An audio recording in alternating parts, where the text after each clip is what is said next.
Sayangnya, saat itu sudah ada 50 negara yang mengkonfirmasikan memiliki kasus COVID-19. Cina sendiri melaporkan ke WHO adanya beberapa kasus pneumonia aneh di Wuhan yang terjadi pada Desember 2019.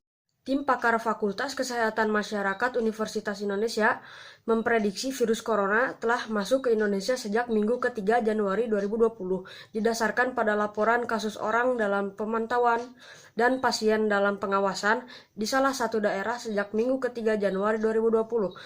Laporan ODP ini dinilai sebagai bukti telah terjadi penularan corona secara lokal. Pasien terinfeksi virus corona bisa menularkan 2-3 orang lainnya dengan waktu penularan rata-rata selama 5 hari. Hal inilah yang menyebabkan sulitnya menekan laju pandemi corona di Indonesia. Saat Wuhan jadi pandemi, itu menyebar ke Indonesia. Di Asia Tenggara, Indonesia ini paling tinggi karena ada penerbangan langsung ke Wuhan, Medan, Denpasar, Jakarta, dan sebagainya. Jadi tidak mungkin Indonesia lepas dari pandemi ini. Varian baru virus corona dengan mutasi ganda ditemukan dari sampel-sampel yang dikumpulkan di India. Dua mutasi terjadi pada virus yang sama, atau mungkin lebih menular. Mutasi dalam virus biasa terjadi, namun sebagian besar tidak signifikan dan tidak menyebabkan perubahan dalam kemampuan virus dalam menularkan atau menyebabkan infeksi serius. Namun, sebagai mutasi seperti yang terjadi di Inggris atau Afrika Selatan dapat menyebabkan virus lebih menular dan pada sejumlah kasus lebih mematikan. 5 cara efektif agar tidak tertular virus corona.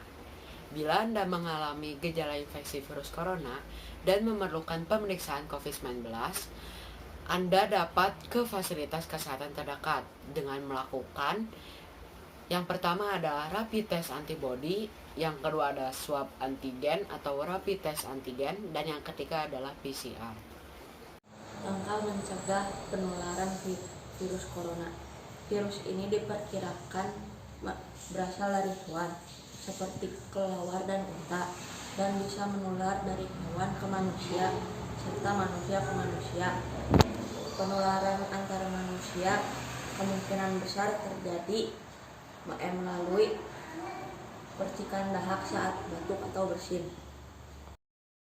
Ketika terinfeksi virus corona, seseorang akan mengalami gejala mirip flu, seperti demam, batuk, dan pilek.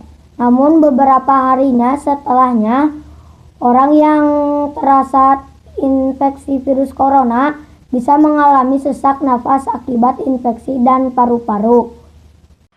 Hingga saat ini, belum ada pengobatan yang dapat menyembuhkan infeksi virus corona. Oleh sebab itu, Organisasi Kesehatan Dunia (WHO) menghimbau agar masyarakat tidak memandang sepele penyakit ini dan senantiasa melakukan tindakan pencegahan. Salah satunya adalah dengan menerapkan social distancing.